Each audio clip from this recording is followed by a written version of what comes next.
नमस्कार दोस्तों। बात करें आज की परिस्थिति की, जो इंडिया और चाइना के बीच में चल रहा है एक वॉर लाइक सिचुएशन, जहां पे एक वॉर फ्लैश पॉइंट क्रिएट हो रहा है लद्दाख में। लोगों का मानना है आगे चल के चीजें और भी बिगड़ सकती है। ऐसे में सवाल आता है, इंडिया का दो सबसे पुराना और स्ट्रेटेजिक पार्टनर्स अब कहां पे है, उनकी कोई भी स्टेटमेंट क्यों नहीं आ रहा है। अगर आपने सोचा बांग्लादेश और नेपाल, तो आपने बिल्कुल सही सोचा है। और आज की परिस्थिति में नेपाल हमारे खिलाफ जाते हुए हमें नजर भी आ रहा है, और ऐसा लग रहा है कि बांग्लादेश एक खामोश यानी न्यूट्रल गेम प्ले करना चाहता है। तो ऐसे में एक सवाल निकल के आता है कि ऐसा क्यों हो रहा है और ऐसा क्या गलती की है हिंदुस्तान ने पिछले कुछ इवेंट्स में, जिसकी वजह से फलस्वरूप ये चीजें हमें देखने के लिए मिल रहा है। तो बात करें बांग्लादेश की, तो बांग्लादेश को लेकर बात करने के लिए हमें बहुत ज्यादा पीछे जाने की जरूरत नहीं है। हम बात करें 2019 में आई हुई एनआरसी और सीए की, तो ऐसे में ऐसा नहीं है कि सिर्फ और सिर्फ इसका प्रभाव हमें हिंदुस्तान में देखने के लिए मिला, इसका प्रभाव जाके बांग्लादेश में भी देखने के लिए मिला। आप अगर सोच रहे हो कैसे, तो याद करके देखिए, जैसे ही एनआरसी और सीए के लेकर तरह तरह की विभेद खड़े होने स्टार्ट हुए थे, तो वैसे में जो बीजेपी की एमएलए हैं, जो विधायक है, वो ऑनलाइन या टीवी पे आके खुले तौर पे कह रहे थे जो भी रिफ्यूजीज हैं उनको गोली मार देना चाहिए या बांग्लादेश को भेज देना चाहिए। इन सभी चीजों के बाद जो बांग्लादेश की गवर्नमेंट है, वो इंडियन गवर्नमेंट के साथ कॉन्टेक्ट करने की जब कोशिश की, तो इंडियन गवर्नमेंट की तरफ से साफ बताया गया था कि ये इंडिया का इंटरनल मैटर है, इसके बारे में वो किसी और से बात करना नहीं चाहेंगे। और सच मानिए, ये जो परिस्थिति थी वो बहुत ही क्रिटिकल एक पॉइंट पे चली गई थी, क्योंकि उस टाइम पे बांग्लादेश जो कि है उन रिफ्यूजीज को सह रहा था जिनको हम जानते थे रोहिंग्या मुस्लिम्स के नाम पे।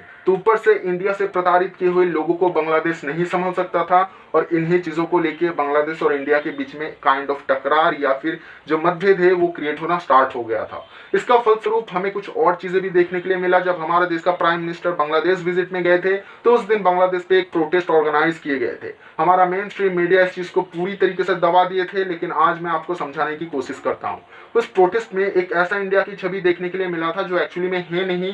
यानी जो प्रोटेस्टर्स है वो सोच रहे थे कि इंडिया में मुस्लिम्स का जेनोसाइड हो रहा है, यानी हिंदुस्तान में मुस्लिम्स को मारा जा रहा है, जो कि साफ तरीके से झलकता है इन बैनर्स में, जहाँ पे साफ तरीके से लिखा हुआ है कि हिंदुस्तान में मुस्लिमों को मारना बंद करो। और ऐसे के साथ साथ कुछ नारे भी लगने लगे थे, जो कि ये गो बैक मोदी, ऐसे बहुत सारे नारे भी सुनने के लिए मिले थे। इंडिया बांग्लादेश रिलेशन जहाँ पे कमजोर होता हुआ नजर आ रहा है, वैसे में ही जो बांग्लादेश चाइना रिलेशन है वो बिल्ड होता हुआ नजर आ रहा है। इन दिनों खबर में कुछ गरम गरम चीजें हैं, जिनमें से एक है अब बांग्लादेश की 5000 प्रोडक्ट्स 97% लेस टैरिफ के साथ चाइनीज मार्केट में जा सकता है। यानी चाइनीज मार्केट में उन प्रोडक्ट्स की प्राइस अब कम होने लगेंगी, शायद आगे चल के उनकी डिमांड्स भी चाइना में बढ़ने लगे।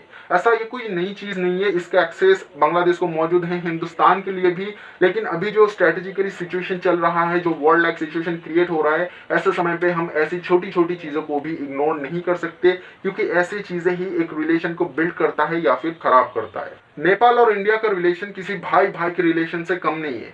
बात करें नेपाल की या हिंदुस्तान की, तो दोनों साइड के लोग दोनों साइड में जा सकते हैं विदाउट एनी वीजा या पासपोर्ट। सिर्फ और सिर्फ अपने फोटो आईडी की मदद से आप एक देश से दूसरे देश जा सकते हैं, यानी बॉर्डर क्रॉस कर सकते हैं।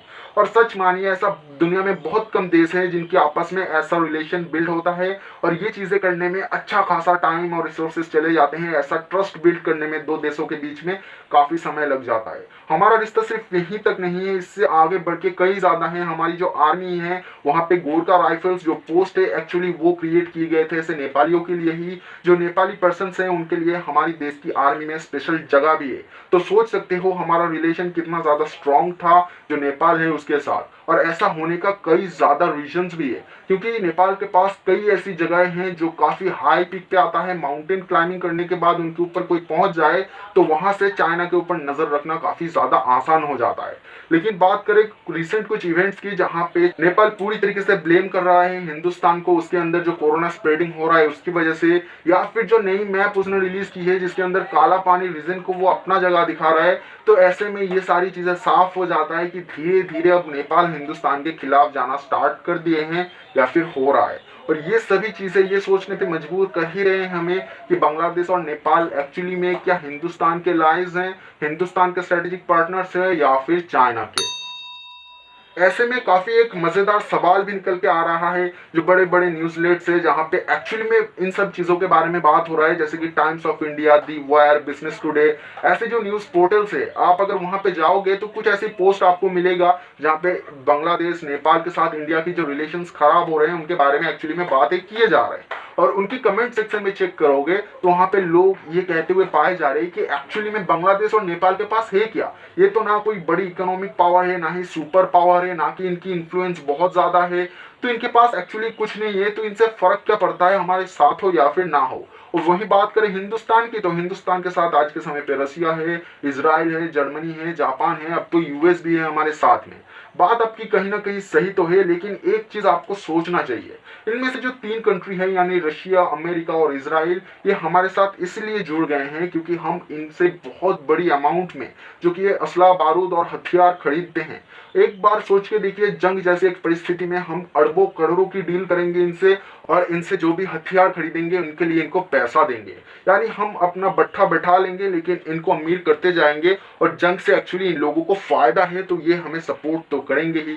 वही बात करें जर्मनी और जापान की, तो जापान टेक्नोलॉजी देके हमें आगे चल के सहायता कर सकता है, लेकिन एक बार सोच के देखिए, ऐसा एक देश जिसके पास किसी को देने लायक कुछ नहीं रहेगा, उसकी मदद के लिए कितने लोग आगे निकल के आएंगे, तो ये चीज आपको जरूर सोचना चाहिए। ऊपर से एक चीज सोच के देखो कि एक ऐसा देश जिसकी एक तरफ है चाइना, दूसरी तरफ है पाकिस्तान, एक तरफ हो जाएगा नेपाल और एक तरफ हो जाएगा बांग्लादेश, यानी एशिया में हमारा कोई भी दोस्त नहीं रहेगा और हम चारों ओर से सिर्फ और सिर्फ दुश्मनों से घिरे हुए रहेंगे। क्या ऐसे एक देश में रहना, ऐसे एक हिंदुस्तान को देखना दोस्तों आप लोग पसंद करोगे, जहां पे हर वक्त हिंदुस्तान को खतरा रहेगा चारों ओर से स्पाई का, कहां से कौन डेटा लीक कर दे, कहां से कौन सी चीज लीक हो जाए, और इन चारों की एक साथ हमला करने की एक पॉसिबिलिटी को भी हम कभी भी इग्नोर नहीं कर पाएंगे। वैसे तो वीडियो यहीं पे खत्म हो जाता, लेकिन मैं एक बुक के बारे में बात करना चाहूंगा आप सभी के साथ। इस बुक को लिखने वाले व्यक्ति का नाम है जॉन वोल्टन, और वो कोई आम इंसान नहीं है, यूएस प्रेसिडेंट यानी डोनाल्ड ट्रंप का एक समय पे खास सलाहकार हुआ करता था, और अमेरिकन पॉलिटिक्स में इन्होंने काफी सारी चीजें देखी है। इस किताब का नाम है the room where is happened,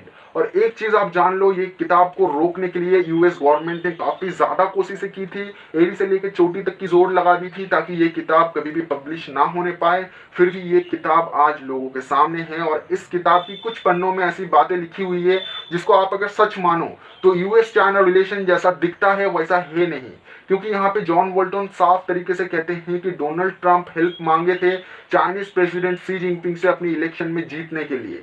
बात करें कैसे, तो अमेरिका की जो एग्रीकल्चर इंडस्ट्री है उसकी हालत काफी खराब है, जो डेयरी इंडस्ट्री है उसकी हालत भी काफी खराब है। तो यहाँ पे डोनाल्ड ट्रंप ने शी जिनपिंग से रिक्वेस्ट की थी कि चाइना के लिए खोल दिया जाए मार्केट यूएस एग्रीकल्चर प्रोडक्ट्स का, जिनसे डोनाल्ड ट्रंप ये समझा सकते हैं अपने लोगों को, यूएस जो सिटीजन है उनको, कि चाइना के ऊपर यूएस का कंट्रोल काफी अच्छे तरीके से है, और साथ ही साथ इलेक्शन के लिए ये काफी अच्छा पॉइंट बन सकता है। ऐसे में अगर हम इस चीज को सच माने तो डोनाल्ड ट्रंप से दोगला इंसान इस दुनिया में हमको कहीं नहीं देखने के लिए मिलेगा।